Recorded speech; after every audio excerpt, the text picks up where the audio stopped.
これにお答えするためにもっともっといい映画をたくさん作るために努力いたします。Pour vous remercier, je n'ai qu'une façon de le faire, c'est que je vais continuer à faire des films, à en faire encore beaucoup. Pour vous dire du fond du cœur, merci. C'était un homme de peu de mots. Il s'exprimait en paroles simples, ce qui déconcertait les interlocuteurs avides de ces concepts ou analyses qu'il détestait. Quand Cannes lui a rendu hommage en 1990, j'étais son interprète depuis 10 ans déjà, et je me trouvais souvent démunie quand je devais traduire ces paroles qui avaient la consistance de l'air, aussi indispensable qu'impalpable. Mais, quand je traduisais les dialogues de ces films pour en faire des sous-titres, j'admirais leur précision, leur richesse, leur incroyable justesse.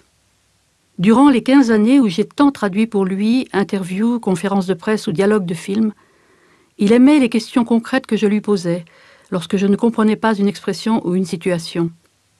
Et cet homme de peu de mots devenait un fabuleux conteur dont la tête était pleine d'images, qu'il voulait à tout prix transmettre aux spectateurs d'autres cultures, dont j'étais la représentante et la médiatrice. Interpréter, ce n'est pas seulement traduire des mots, c'est faire passer l'indicible d'une culture à une autre. Catherine Cadou, bonjour. Bonjour. Merci d'avoir accepté cet entretien. On est dans le cadre de la présentation de votre film documentaire sur le maître Kurosawa, La Voix. Comment avez-vous été amené à traduire pour le cinéma ? Ça a commencé en 1980 à Cannes. On m'a demandé de traduire pour la conférence de presse de Kagemusha, qui était présentée en sélection officielle et qui d'ailleurs après a eu la Palme d'Or cette année-là à Cannes. C'était la première fois que j'allais à Cannes au festival. Et j'ai traduit pour Kurosawa la conférence de presse, principalement les questions de la salle vers le japonais. Et Kurosawa a bien aimé la façon dont je traduisais.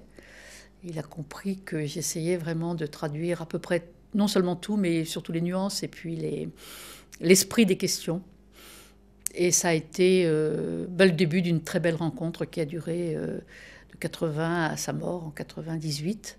Enfin, je ne l'ai pas vu vraiment à la fin de sa vie, mais tous les films qu'il a fait après Rann, non seulement j'ai traduit pour lui, j'ai fait les sous-titres, j'ai joué dans un de ses films, dans Rêve, et j'ai traduit jusque le dernier qui s'appelait Madadayo. Et à cette époque, étiez-vous cinéphile ? Honnêtement, quand on m'a demandé de traduire pour Kurosawa, j'ai dit c'est le cinéaste japonais que je connais le mieux. J'avais vu tous les films de Kurosawa qu'on avait pu voir en France, mais pas à la cinémathèque, enfin distribués donc dans les salles. Principalement Rashomon, Le Château de l'Araignée, Dodescaden, que j'avais adoré. J'avais adoré que Dodescaden. Je me souviens que j'avais eu un choc, que je l'avais vu à Tokyo. Et je suis rentrée en France en me disant, je vais faire une critique, je vais devenir distributrice de films rien que pour distribuer ce film. Et puis quand je suis rentrée à Paris, il se trouve que ce jour-là dans Le Monde, il y avait un article sur Dodescaden en première page. Donc je n'avais pas besoin d'être distributrice, le film était déjà distribué. Et effectivement, les Français l'ont beaucoup aimé alors qu'il n'a pas bien marché au Japon. Donc j'avais vu à peu près 6 films de Kurosawa, mais surtout Dodescaden que j'avais beaucoup aimé. Et qu'est-ce qui a fait que finalement le traducteur pour Kagemusha n'a pas poursuivi finalement et qu'il vous a été demandé à vous d'arriver à ce moment-là en 1980 ? Jusqu'à mon arrivée, il y avait un sous-titreur qui faisait souvent les sous-titres au Japon. Il était d'ailleurs belge, c'est un ami. Pour l'international, il y en avait mais il pas ne en traduisait France. pas. Il y a très peu de gens qui sont comme moi, qui sont à la fois interprètes et traducteurs, sous-titreurs. En général, les sous-titreurs, je crois que je suis une des peut-être 2, 3. Il y en a plus maintenant. J'ai un peu ouvert la voie d'une certaine manière. Et je trouve ça génial, parce qu'au début, j'ai commencé comme interprète. Mais les sous-titreurs, normalement, ne traduisent jamais à l'oral. Parce que l'interprète, c'est encore un autre métier. Et il se trouve que j'ai commencé comme interprète, qu'ensuite, effectivement, pendant les 4 années de négociation pour monter le projet de Rann, j'ai traduit beaucoup pour Kurosawa dans les rencontres à Venise, dans le cadre des festivals, ou avec le ministre des Français, Jacques Lang, ou comment est-ce qu'on peut faire pour monter ce film. Toute la période de production. Toute la période de pré-production. Et puis, tout d'un coup, on m'a demandé de faire les sous-titres. Et je crois que je suis la première interprète à qui on demande de faire des sous-titres. Ceci dit, maintenant, il y en a pas mal de jeunes qui le font. D'une certaine manière, je pense vraiment que j'ai ouvert la voie. Et c'est vraiment très, très, très plaisant de traduire le film et ensuite d'être interprète pendant les rencontres du cinéaste avec les journalistes, parce que on approfondit sa connaissance du film. On connaît le film pas aussi bien que le cinéaste, mais on le connaît quand même très bien à partir du moment où on a traduit les sous-titres. Donc le traducteur, non, il n'avait jamais pensé venir à Cannes. D'ailleurs, non, à Cannes, on a demandé un interprète. Et là, à cette époque-là, en 1980, à Cannes, la conférence de presse, c'était pas la petite conférence de presse dans la petite salle toute minuscule qu'on connaît maintenant, qui est réservée qu'à la presse. C'était vraiment le palais. C'était dans le vieux palais. C'était dans le vieux palais de Cannes, et tout le monde était convié. Il y avait les journalistes, mais c'était ouvert au public. Donc il y avait 2000 personnes pour Kurosawa. La salle était pleine. Et c'est pour ça qu'il voulait un interprète francophone, parce que Kurosawa avait une interprète anglophone qu'il connaissait depuis la période, qui avait produit Kagemusha, a été produit par les Américains.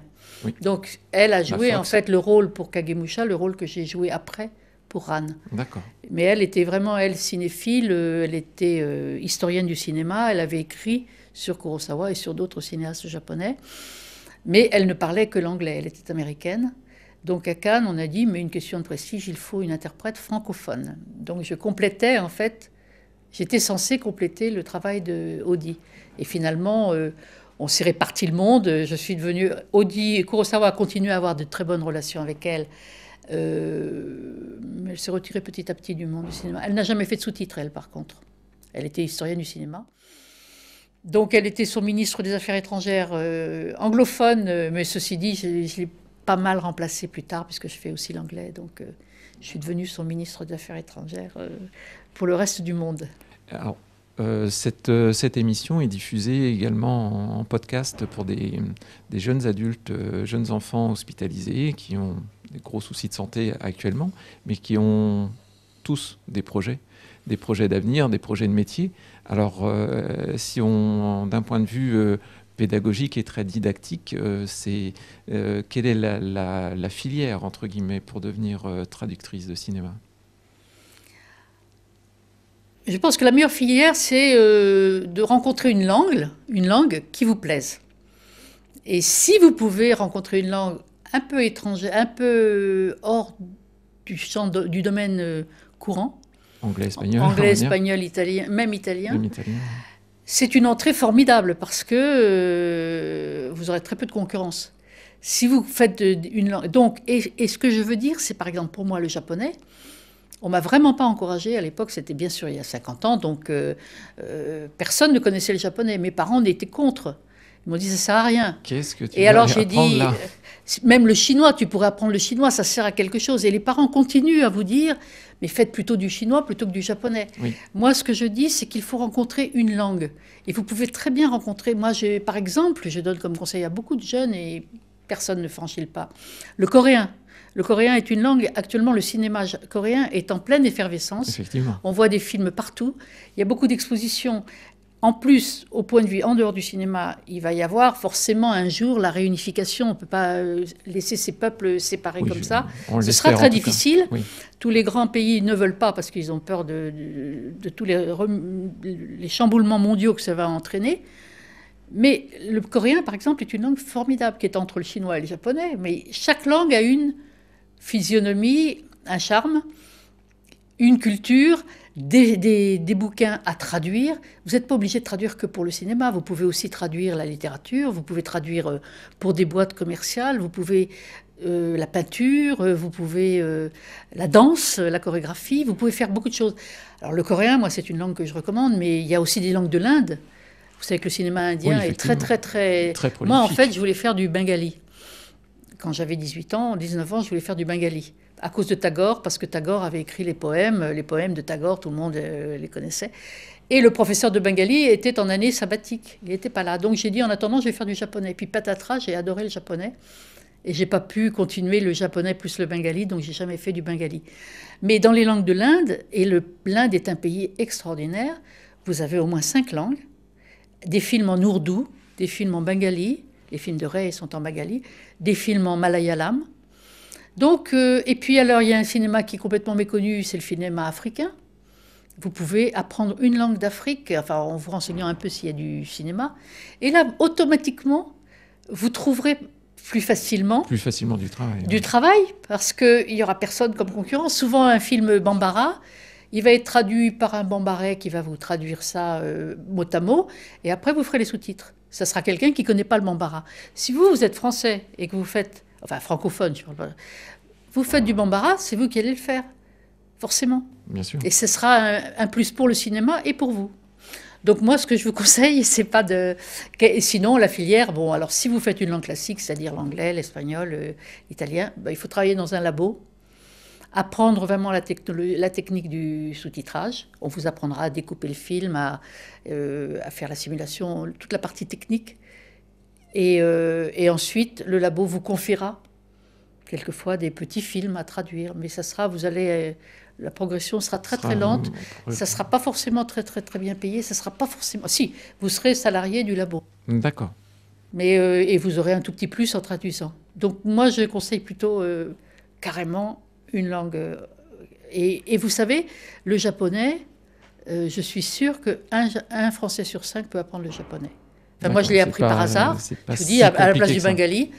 Statistiquement, je me souviens... une amie, je lui ai dit, mais il faut faire du japonais pour être heureux. Elle a commencé, ça lui a plu, et paf, si ça ne marche pas, vous n'êtes pas obligé d'insister. Vous faites une autre langue. Il y a plein de langues dans le monde, c'est passionnant. Et chaque langue est un univers, et chaque langue, il y a plus ou moins de traduction à faire, mais c'est formidable, quoi. Une langue orientale, c'est passionnant. Le tibétain, le népalais. Oui, effectivement. C'est passionnant, tout ça. Donc la langue, c'est la voix.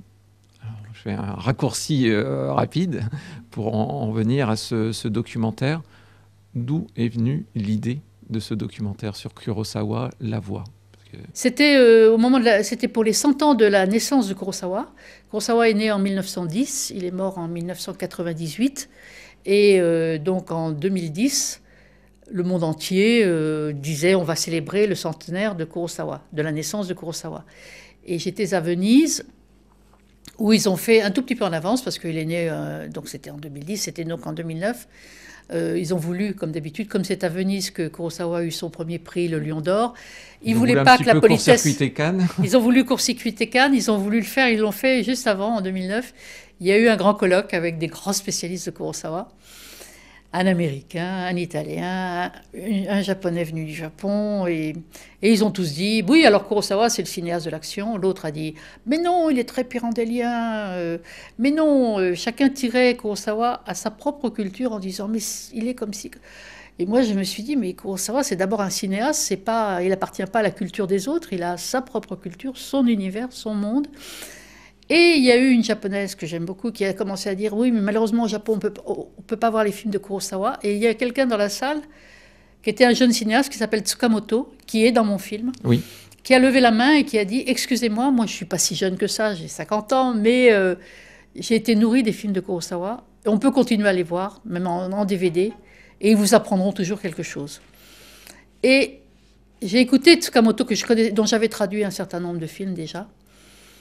Et j'ai eu cette idée, j'ai dit, mais pour parler de Kurosawa, il n'y a que les cinéastes qui peuvent en parler, parce que les cinéastes, ils parlent de ce qui fait qu'un film est grand, c'est-à-dire le support linguistique du film. Alors, je ne vais pas prendre des mots compliqués, mais c'est la technique, c'est les trucs de cinéaste, le montage, le rythme du film. Le côté 3 caméras, par exemple. Les 3 caméras. Et Kurosawa a été générateur d'énormément d'inventions cinématographiques.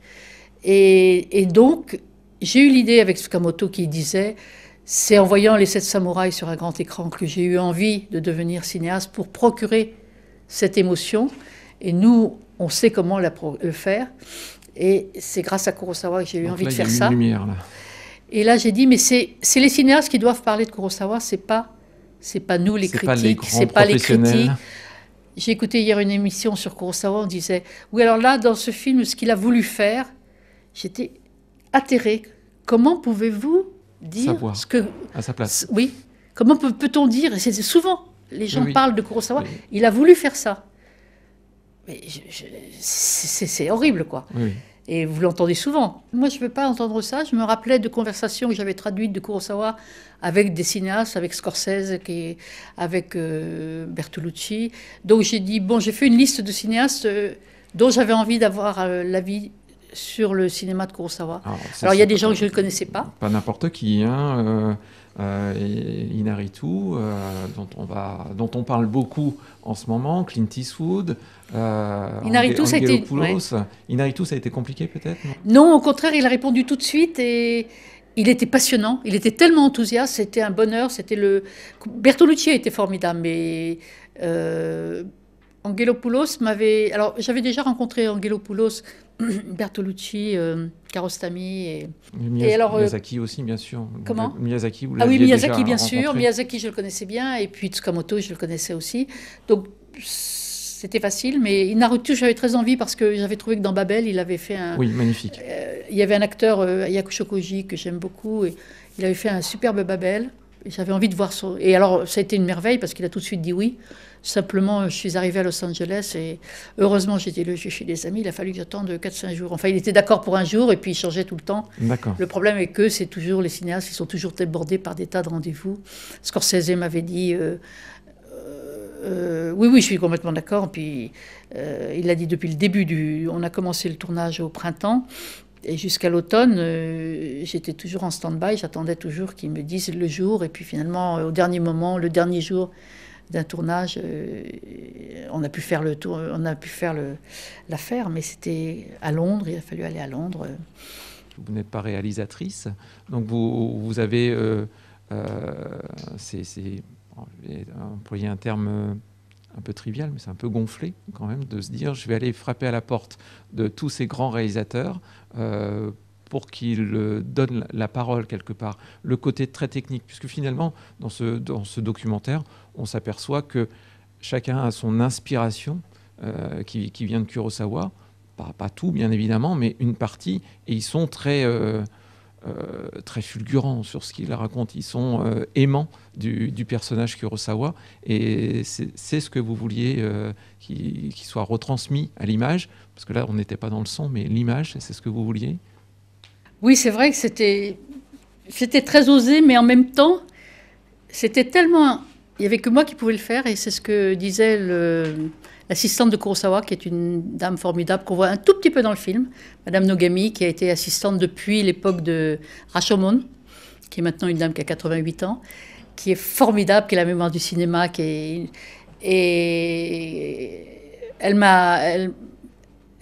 tout le monde me disait, mais tu es vraiment gonflée? Oui, vraiment, je suis gonflée.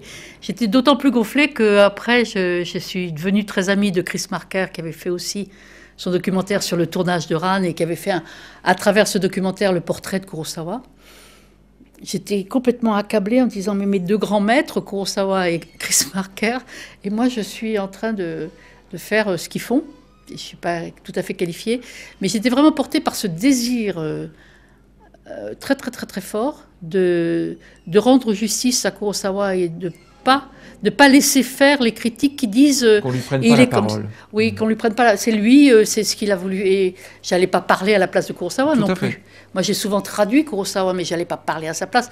Alors, j'ai quand même mon commentaire dans mon film. Oui. J'avais envie de dire tout ça parce que à force de traduire sur 15 ans. Il y avait des mots qu'il répétait tout le temps, il y avait des histoires que j'avais entendues, donc j'avais envie de le dire. Je ne voulais pas le faire dire à Kurosawa, mais enfin, quand même, je disais, il aimait créer des personnages qu'il aimait rencontrer. Donc j'avais tellement envie de laisser ça et de lui faire ce cadeau-là, parce qu'il m'avait tellement apporté, que j'ai surmonté. Mais j'avais vraiment très, très, très peur de la réaction, d'une part de Chris Marker et d'autre part de Nogami. Mais tous les deux ont dit... Alors Chris Marker m'a dit, bien sûr, c'est Scorsese qui remporte la mise. C'est vrai que Scorsese est irrésistible. C'est vrai qu'il rigole fort. Il rigole fort, il est extraordinaire. It's where you place the 3 cameras. We have 2 cameras right there, both aimed at me. Why don't you get, I mean, is it, you know what I'm saying? Mais les autres, non, les autres, se défendent très bien. Tous sont formidables. Moi, je Tout à les aime fait. presque tous, mais Chris est très partial. C'est d'ailleurs très émouvant. On a l'impression de voir des enfants parler. Oui. Voilà, c'est Ils des ont les enfants yeux qui grands. parlent du maître. Ouais, ils sont tout ravis. simplement. Ils sont ravis. Mais Inaritu, il était intarissable. Donc, j'ai eu peur de leur réaction. Chris a été... Oui, il a dit c'est... Oui, Scorsese. Et puis Nogami, elle a adoré ce film. Elle a aimé. Et il y a eu une projection au Festival de Tokyo. Et il y avait tous les anciens collaborateurs de Kurosawa qui étaient là. C'était très émouvant de les voir, les assistants, Bien sûr. que je connaissais très bien, avec lesquels j'avais souvent dîné avec le maître. Et ils étaient tous très émus, très contents. Et ils ont dit on ne savait pas qu'il était aussi aimé que ça. Donc j'avais gagné, quoi. J'avais gagné mon pari. Pour les Japonais, c'était très émouvant. Ils ne savaient pas. Parce qu'ils travaillent dans leur monde. Et puis, ils ne savaient pas l'impact de Kurosawa dans le monde. Ils savaient que c'était un grand. C'est un grand japonais. Pas à ce point. Pas à ce point. Alors, ce qu'on m'a reproché, c'est de ne pas avoir mis suffisamment les noms. Parce que les Japonais ne connaissent pas tous. Oui. Et... Par exemple, si on le diffuse au Japon, il faudra rappeler plusieurs fois, à chaque fois, Bertolucci, Kiarostami. Et puis les Japonais qui sont très sensibles aux gens célèbres, là, il n'y avait que des gens célèbres. Mais oui, Clint Eastwood, c'était une belle rencontre. Et puis, il y a eu des scoops dans ce film. Oui. L'histoire de Yojimbo, qui est l'histoire, c'est Bertolucci qui raconte que c'était en fait basé sur une histoire américaine. Oui. C'est extraordinaire. On le découvre. On le découvre grâce à Clint. Donc c'est un encouragement à commencer un truc et puis vous découvrez, vous tirez un fil et vous faites des très belles découvertes. C'est un encouragement à oser. Voilà. C'est à oser. Oui, il faut oser. Et pour terminer, est-ce que vous auriez un souvenir comme ça de Kurosawa, quelque chose comme ça qui vous a marqué? Je suppose qu'il y en a des tonnes, C'était assez drôle, c'était sur le tournage de Ran. J'étais quand même fascinée de voir j'ai été sur le tournage l'été et puis j'ai été l'hiver à l'époque où Chris Marker faisait son documentaire. Oui, et je suis venue l'été pour présenter justement, c'est le producteur japonais, m'avait demandé de présenter, d'être là au moment où il y aurait Chris Marker allait venir. Et j'étais vraiment fascinée par les scènes de bataille. Les chevaux. Tous ces costumes. Et alors j'avais envie d'en faire partie, donc j'ai dit à Kurosawa, vous savez, Sensei, j'aimerais bien, avec un casque, on ne me verrait pas, mais moi je saurais, je pourrais dire à tout le monde, vous savez, le troisième cavalier, c'est moi. Et il a dit, vraiment magnanime, il m'a dit, si tu veux le faire, je veux bien, je parlerai de toi, je te recommanderai à l'assistant chargé des figurants, mais je ne te recommande pas trop. Et puis j'ai vu les batailles et je me suis dit, non, je ne peux pas prendre le risque de foutre en l'air une scène en tombant de cheval. Tout à fait. Et je pouvais faire que la figuration avec un casque, parce que sinon on m'aurait vu. Donc j'ai renoncé, j'ai dit non, bon sensei. Et c'est là où 3 ans plus tard, quand il a écrit Rêve, il m'a demandé de traduire la scène avec Van Gogh. Oui. Et il m'a dit, tu sais, tu vas jouer une lavandière. J'ai dit, ah oui, je serai un extra, enfin une figurante. Non, c'est toi qui va dire le texte. Je dis, mais non, je ne suis pas une actrice, je veux juste être figurante. Il a dit non. Et j'avais vraiment peur Je répétais avec l'acteur pour lui faire le dialogue, puisque l'acteur était japonais. Et je lui dis, j'arriverai jamais à le dire, Il me dit, ne t'inquiète pas. Si Kurosawa a dit que tu peux le faire, tu peux le faire. C'est lui qui a demandé, c'est pas toi. Et j'ai dit oui, d'accord. Et c'était formidable. C'était un homme vraiment d'une affabilité, d'une grande attention aux autres et d'une grande exigence, bien sûr. Oui, et il nous a transmis une finesse aussi. Oui, on ressent. Et d'ailleurs, on le ressent à travers vos sous-titres, cette finesse. Merci. Écoutez, merci Catherine Cadou. À très bientôt. Merci.